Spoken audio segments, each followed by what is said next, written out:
Ancient glaciers at the head of the Spearhead Range still sculpt cirques and nourish rivers whose fine rock flour turns lakes an impossible blue-green.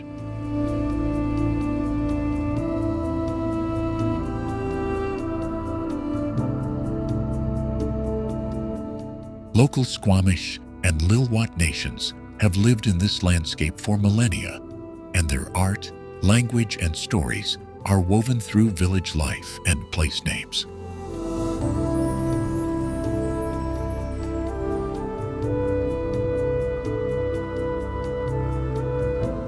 In winter, avalanches rework the mountains overnight, while heli-skiing operators access vast bowls that remain virtually unmutched by lift lines.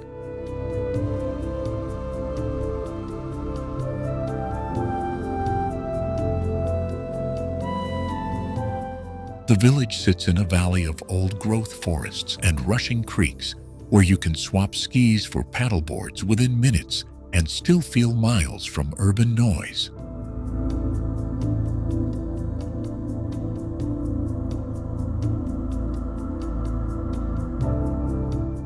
Wildlife is surprisingly intimate here. Black bears, cougars, and mountain goats navigate trails alongside hikers and sometimes appear near lodges at dawn.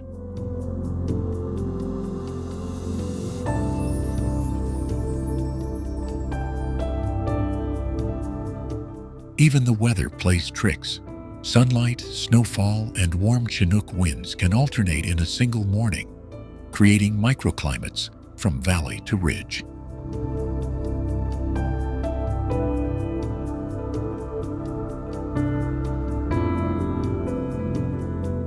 Beneath the thrill-seeking tourism is a surprisingly fragile alpine ecology that depends on persistent snowfields, cold springs, and careful human stewardship.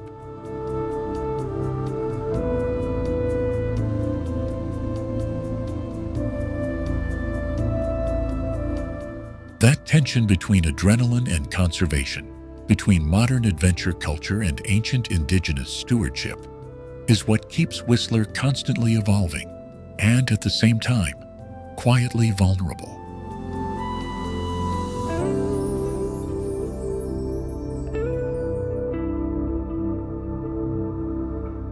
Visitors leave changed. They carry mountain stories and quiet responsibility home.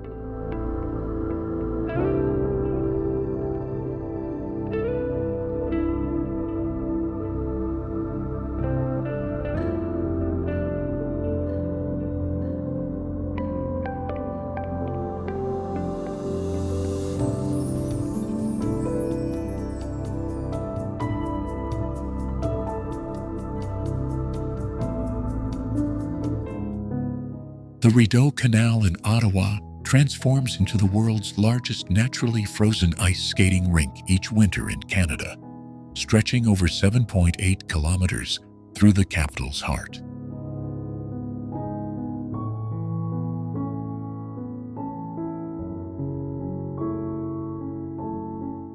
Do you know the Rideau Canal has been used as a transportation route since the early 19th century? And on some frigid nights, the ice was so reliable that locals called it the Winter Road.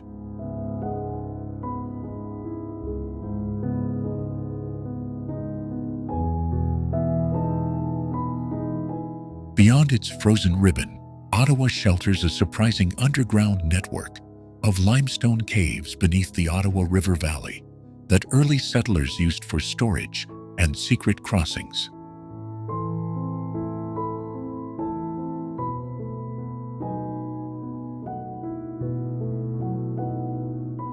Few visitors realize those karst formations helped shape the city's streets and supplied building stone for Parliament's iconic facades.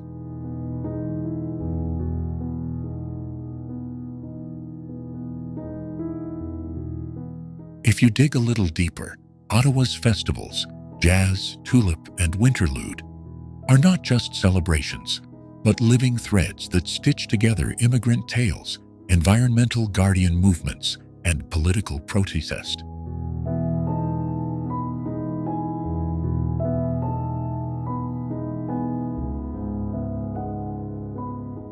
Here, public rituals become a way to remember the city's hidden topographies.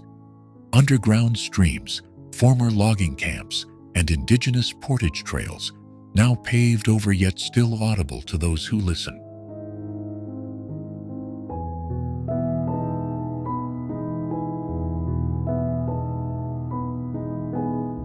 Stay with us, and we'll follow a skating blade from the Rideau's ice down into a limestone passage, across Parliament's marble halls, and up into Gatineau's winds, revealing the Ottawa few ever expect.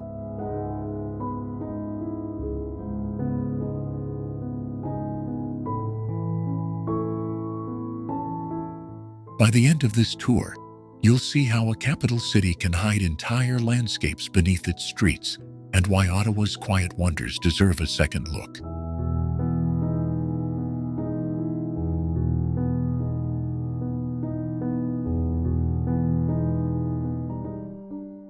Hidden within Vancouver's urban grid, Stanley Park preserves one of Canada's rare coastal temperate rainforests, where trees reach heights and ages almost vanished elsewhere in North America.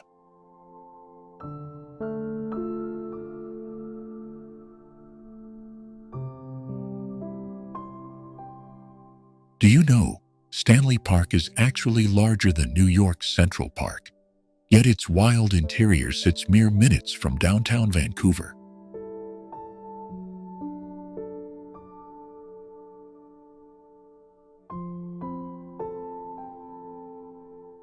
Giant western red cedar and Douglas fir trunks still stand that some scientists estimate to be several centuries old.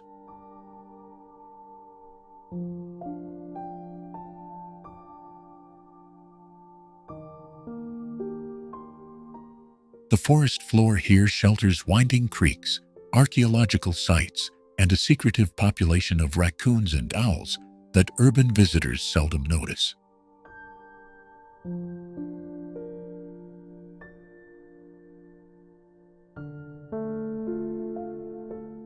Walk the seawall and you glide from the glass towers of Cole Harbour to the open ocean at English Bay, feeling the city and the wild stitched together.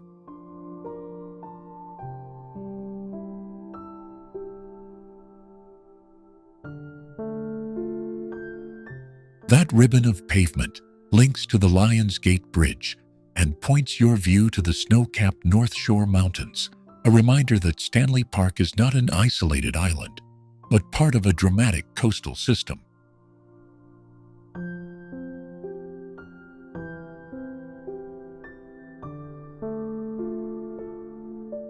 On the park's eastern edge, the totem poles at Brockton Point are among British Columbia's most visited indigenous carvings, each pole carrying stories older than the city's skyline behind them.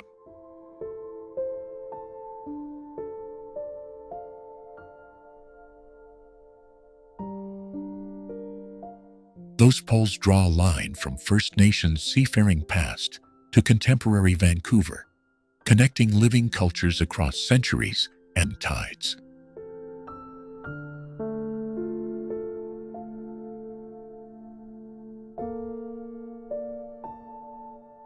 Beneath the canopy, Lost Lagoon holds migratory birds in winter and whispers of shipwrecks that once washed up along these shores.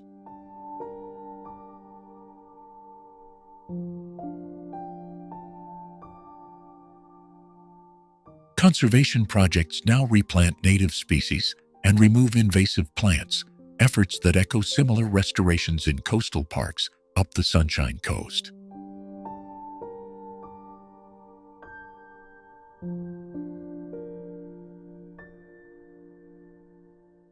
So when you step onto a cedar boardwalk here, you're stepping into an ongoing experiment in urban ecology, one that other cities watch closely.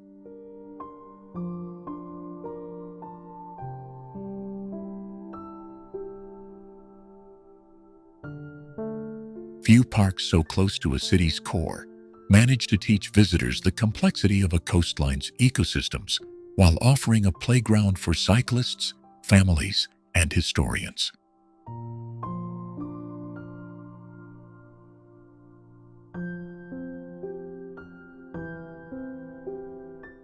Stanley Park is a living classroom where Vancouver's identity, Indigenous, maritime, and metropolitan, is taught without words.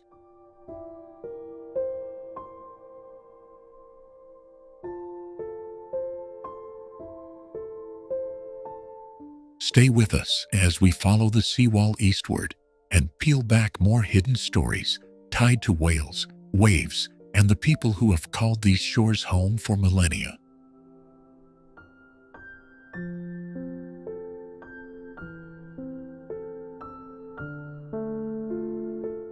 Up next, we'll cross the Lion's Gate to meet the North Shore's alpine forests and see how they feed the life within Stanley Park.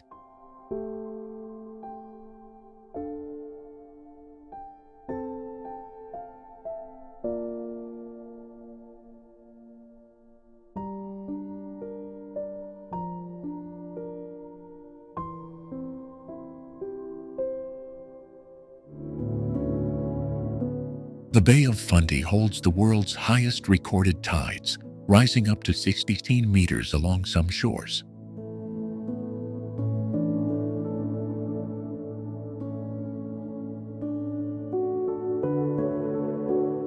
Do you know the Bay of Fundy's seafloor shifts daily, exposing ancient fossils and drowned forests that lie frozen in time beneath the mudflats?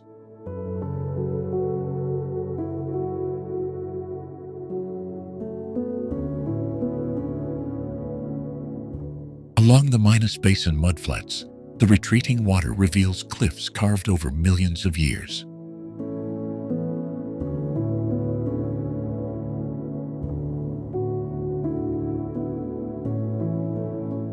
At Hopewell Rocks, towering flowerpot formations stand like fossilized sentinels against dramatic tidal rhythms.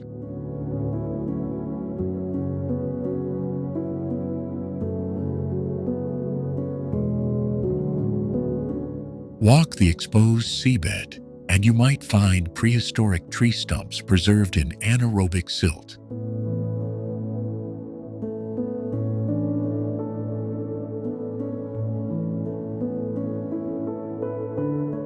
These stumps whisper of a landscape swallowed as sea levels rose after the last ice age.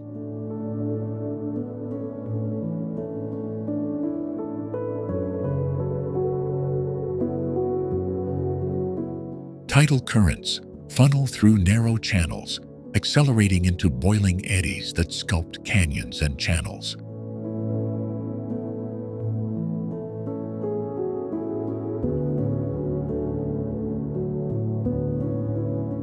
Fishermen and scientists alike time their voyages by these pulse-like tidal clocks.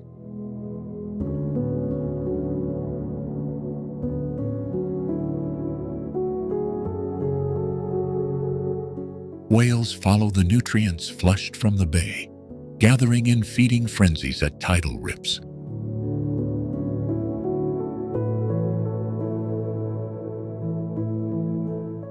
Every mudflat becomes a banquet for shorebirds fueling long Arctic journeys.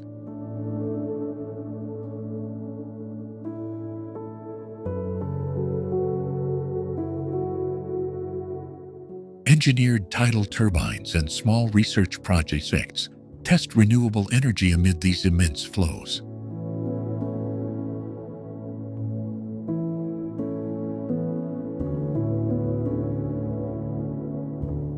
Balancing innovation with fragile habitats has become a central local challenge.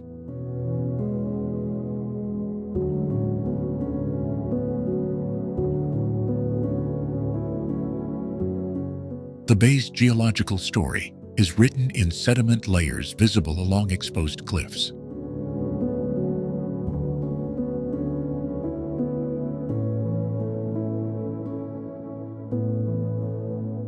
Each stratum records shifting climates, glacier retreats, and ancient estuary life.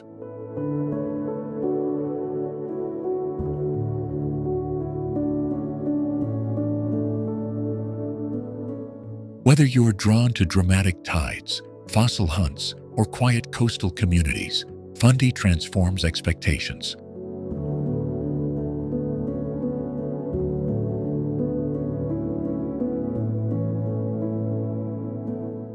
Stay and the bay will keep unfolding secrets you didn't know you were looking for.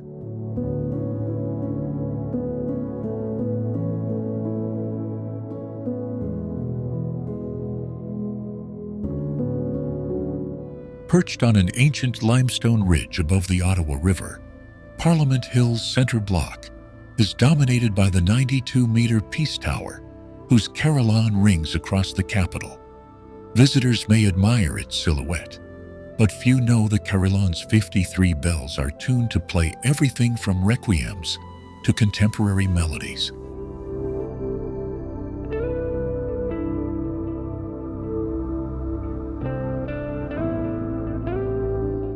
Inside, the House of Commons and the Senate debate beneath steeply pitched roofs, ornate stonework, and hundreds of carved figures representing Canadian life and history.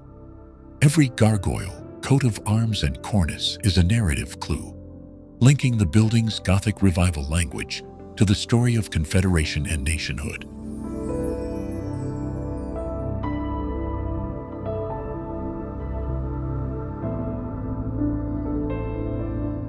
A devastating fire in 1916 destroyed much of the original center block, yet the circular Library of Parliament survived thanks to heavy iron doors and quick action. Today, that cedar-paneled rotunda, with its slender stacks and carved gallery, remains an emblem of continuity amid reconstruction and political renewal.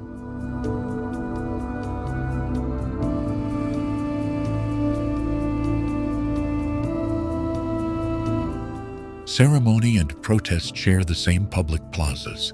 Summer changing of the guard parades, Canada Day crowds, and somber state funerals have all reshaped the hill's meaning over time. The centennial flame, lit in 1967, and the many bronze statues of past leaders anchor public memory in stone, flame, and ritual.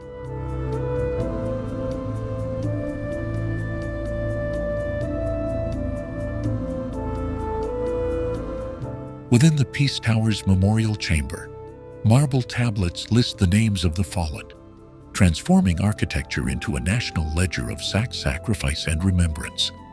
Architects blended medieval symbolism with local motifs to craft a uniquely Canadian Gothic that tells stories in every carved leaf and shield.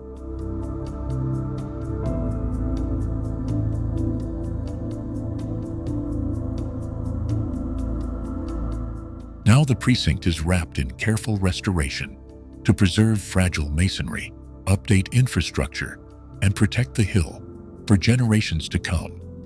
Scaffolds may obscure facades, but they also reveal centuries of skilled stonework and hidden details that reward patient, curious eyes.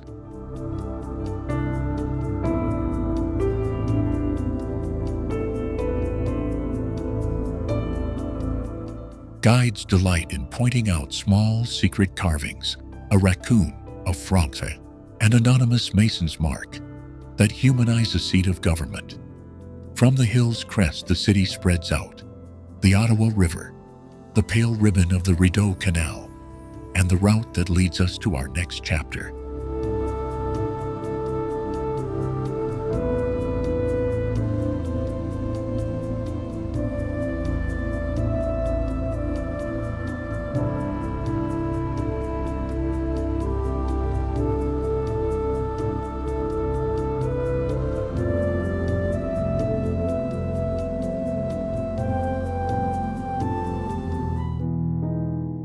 Montreal in Canada perches on an island crowned by Mount Royal, an ancient igneous intrusion whose glacial sculpted slopes shelter one of North America's rare urban temperate forests. Do you know that Mount Royal's sheltered hollows and the warming influence of the St. Lawrence River let plant and bird species survive here that normally belong much farther south, creating a hidden pocket of biodiversity in the city?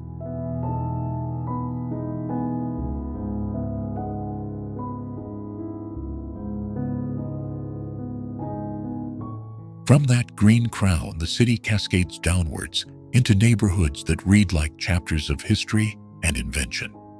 Old Montreal still hums with cobblestones, 17th-century facades, and a medieval grid that conceals an unexpected geological secret.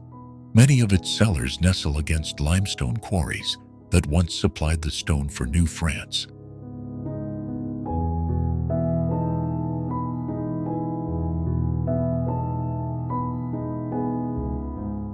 Follow the riverbank, and you arrive at the Jacques Cartier stretch, where tides, ice flows, and the city's port shaped a culture of resilience and trade. The St. Lawrence here creates restless currents and seasonal shoals that not only carved the island, but forged the rhythms of Montreal's markets, shipyards, and festivals.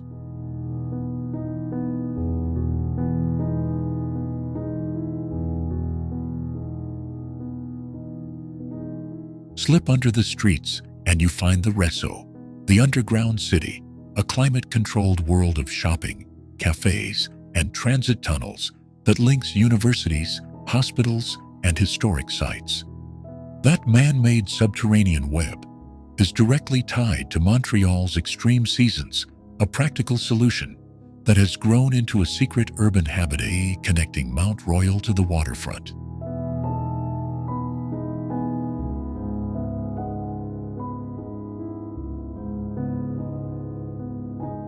North of the mountain, the plateau and Mile End pulse with murals, indie bookstores, and a music scene that birthed global sounds.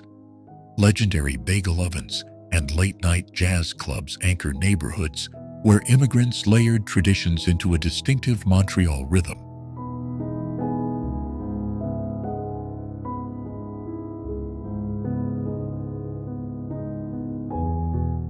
Eastward, the Olympic Park and Biodome showcase experiments in ecology and design, bridging the city's natural quirks with scientific curiosity. From living collections to towers, these places show why Montreal is about adaptation and resilience.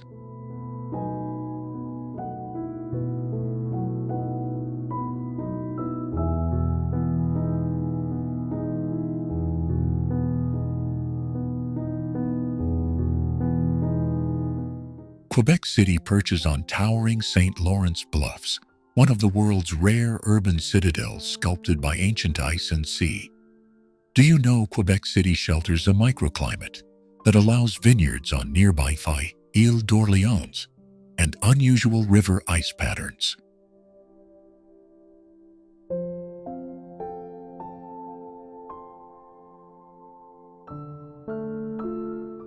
Old Quebec's cobblestones carry the imprint of centuries of trade, diplomacy, and daily life under French and British flags. From Chateau Frontenac's terraces, the St. Lawrence stretches like a silver highway that once linked the hinterland to global markets.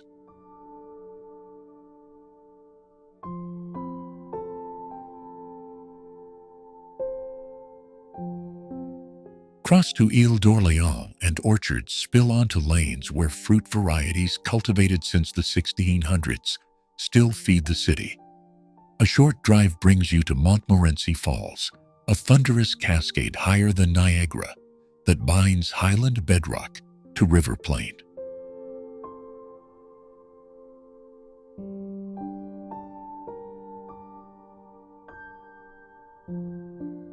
The Plains of Abraham, now a peaceful park, was the decisive battleground that reshaped empires and the future of Canada.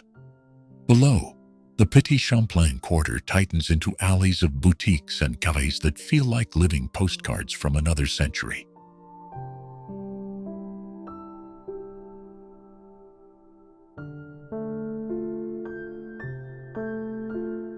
Quebec's Winter Carnival transforms streets into a sculpted playground where ice, bonfires, and community rituals turn maud into spectacle. Come summer, river ferries ghost across the water to Lévis, knitting neighborhoods together with the rhythm of tides and commuters.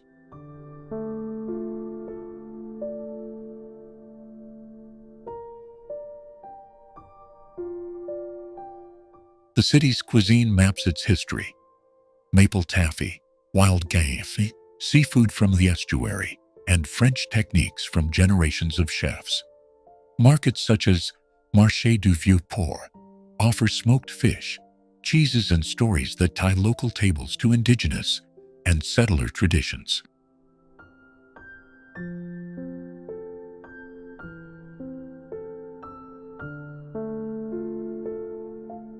Artists flock here for a peculiar northern light that sharpens stone textures and gives photographs an almost painterly depth.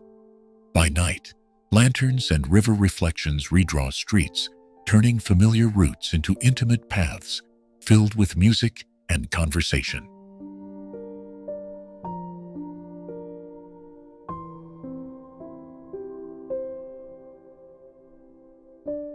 From the citadel's ramparts, the map of eastern Canada unfurls. Islands, estuary bends, and the long ribbon of coastline toward the Gaspé. These corridors lead onward to fishing villages, boreal forests, and the tidal dramas of the St. Lawrence that we'll explore next.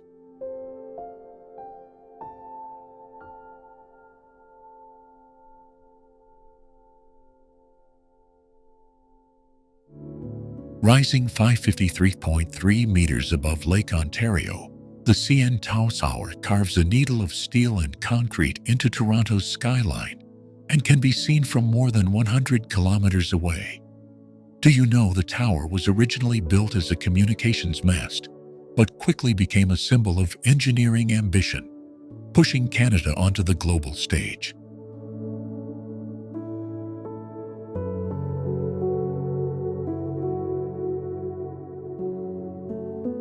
At 346 meters, the main observation level offers a dizzying panorama, and just a few meters below, a transparent glass floor turns hundreds of visitors into cautious acrobats every day. Higher still, the Sky Pod sits near 447 meters, and on summer days its steel rim is home to the Edge Walk, the world's highest commercial walk, on a building where thrill seekers tether themselves to circumnavigate the tower's crown.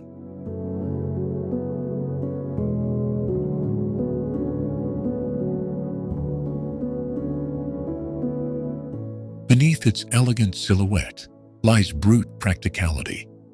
The concrete core extends deep into the bedrock, engineered to survive ice, wind, and lightning strikes that visit the spire dozens of times each year. Inside, elevators surge upward at speeds rivaling a racing car, ferrying visitors from street levels to ski in under a minute, while the city unfolds beneath them like a living map.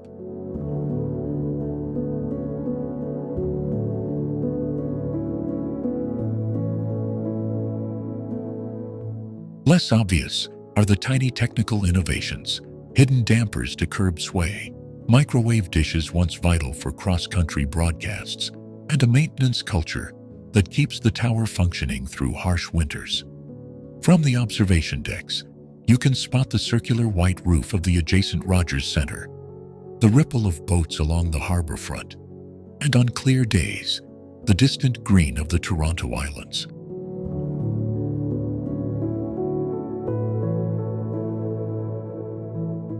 For architects and engineers, it remains a case study in tall structure behavior.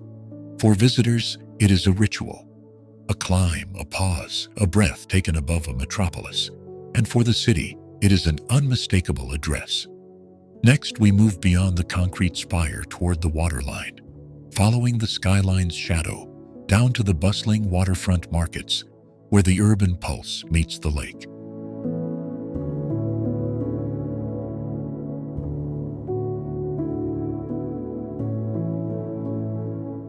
Hidden stories cling to its elevators and cables.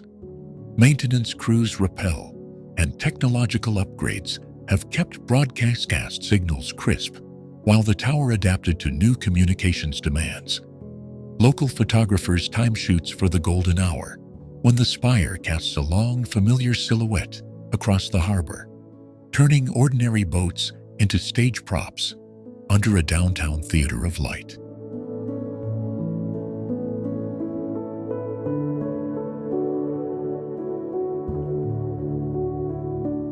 At night, the CN Tower becomes a living sundial of color, its LEDs painting the sky for festivals sports victories, and pilum moments, an urban lighthouse without a shore. From here, the waterfront beckons, a short descent through streets that lead to piers, parks, and the next chapter of the city's story.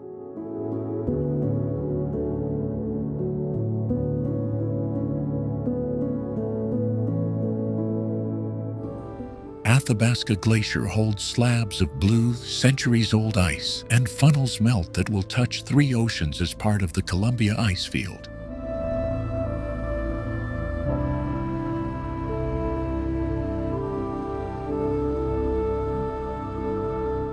Do you know that Athabasca is one of the few temperate glaciers in the world you can walk right onto from a highway, and that its surface hides ancient air and dust trapped for millennia?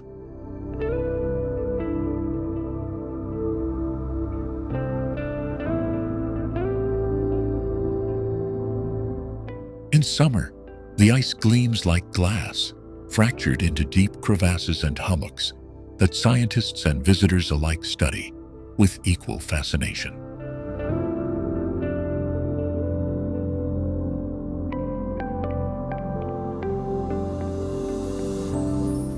Up close you can hear the glacier's slow groan, a living archive of climate written in layers of compacted snow.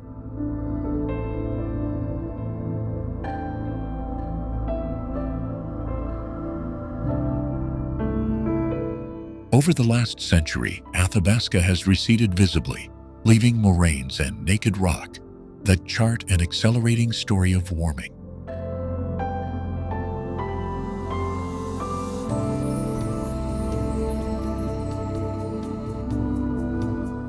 This retreat has opened strange new landscapes.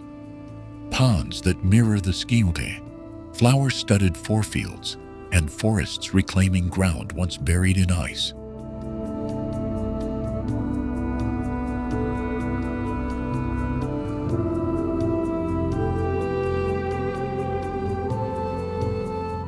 That connection leads us along the Icefields Parkway, where each bend reveals another chapter, from polished ice to jagged peaks to the next frozen giant waiting to tell its story.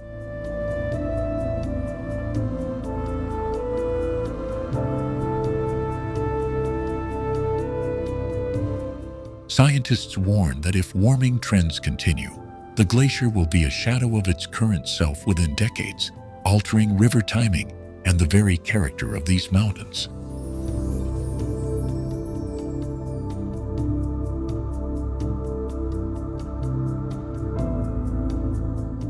Local guides teach visitors to read melt patterns and moraine lines, turning tourism into a classroom where conservation becomes personal.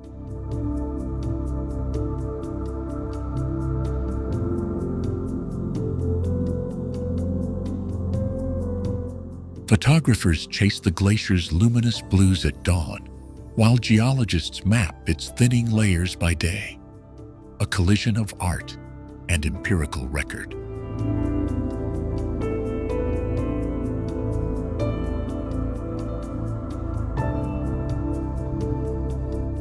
Every sample, every image becomes evidence that helps communities adapt water management and preserve stories for future generations.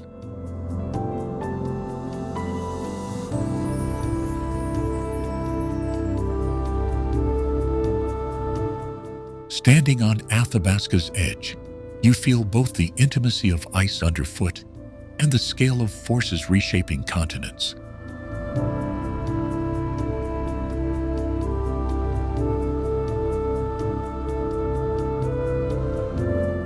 Our journey continues along the Icefields Parkway, where the next glacier waits with its own secrets, and the river we just met will carry our curiosity far downstream.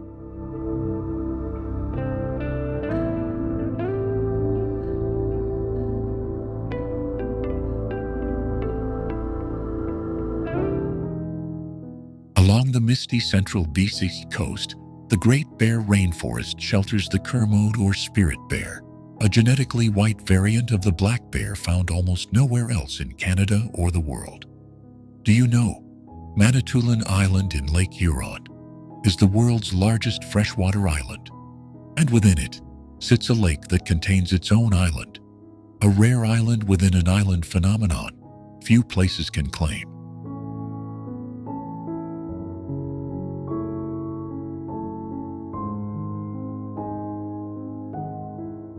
From the fjords where the spirit bear forages, ocean currents carry nutrients and legends, to the offshore archipelago of Haida Gwaii, where cedar totems still point seaward. These islands act as a cultural and biological hinge between temperate rainforest and the Pacific, their sea stacks and tidal forests shifting face with each season.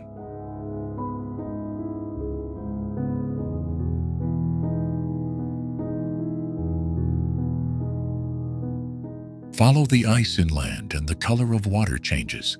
Peyto and Moraine lakes in the Rockies glow electric turquoise because glaciers grind rock into fine rock flour that suspends in meltwater. That same retreating ice carved the Columbia icefield and feeds rivers that once powered indigenous trade and shaped whole ecosystems.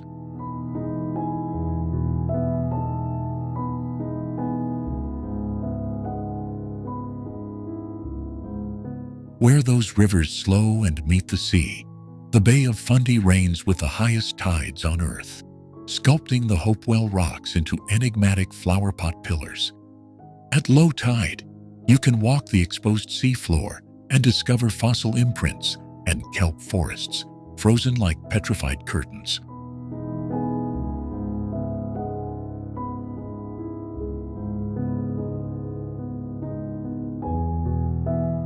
Head west and Vancouver Island reveals its spotted lake, a mineral basin whose polka-dotted surface shimmers through summer with concentrated colors and patterns.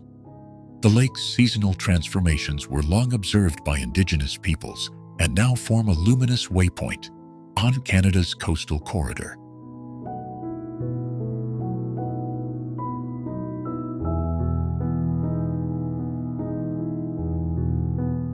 Even the north hides oddities. The tiny shifting sands at Carcross in Yukon are called the world's smallest desert, remnants of glacial sediments carried by wind and water. Those dunes are cousins to beach and inland dunes across the country, linking Canada's glacial past to present landscapes.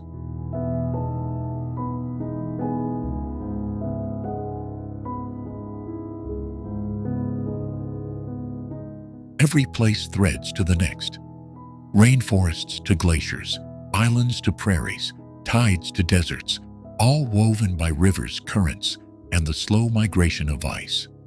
Stay with us, and you'll see how these extreme places fold into a single living tapestry, revealing secrets that make the familiar feel astonishing.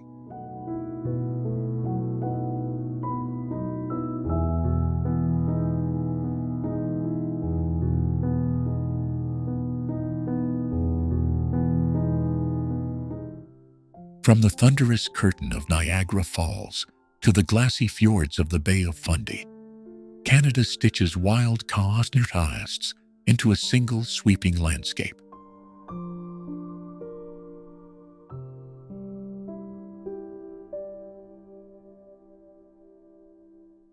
Across that tapestry, the Rockies rise like ancient teeth, funneling glaciers into rivers that feed emerald lakes and the vast boreal forest beyond.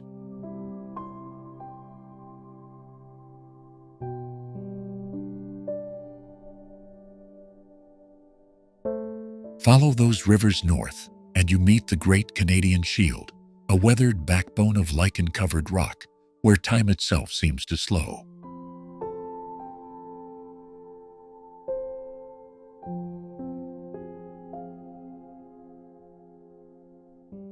Northwest from there, the ice fields carve highways of blue ice connecting Banff and Jasper, and those same ice rivers whisper toward the Arctic, where polar bears roam the tundra near Churchill.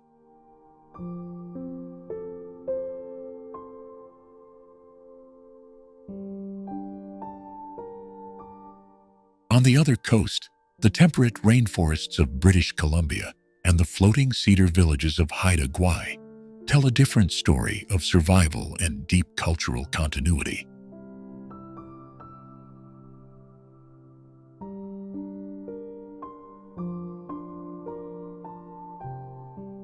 Across the St. Lawrence, the slate roofs of Quebec City peer over streets laid down centuries ago, linking Europe and the New World in stone and story.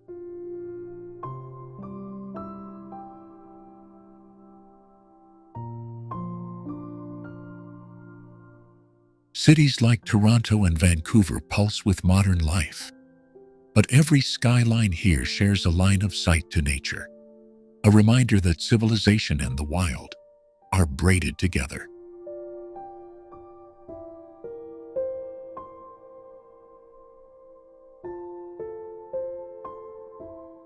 From the auroras that paint the northern sky to the tide-swept channels that shape our shores, Canada keeps revealing new wonders to those who look closely.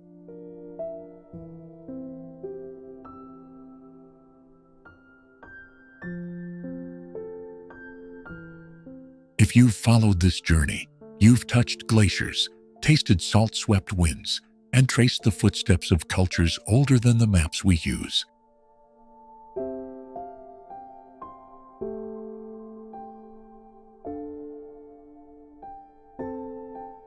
Stay with us as the next chapter peels back the lesser-known corridors, hidden lakes, whispering deserts, and islands that vanish with the tide. Places that will change how you see this country forever.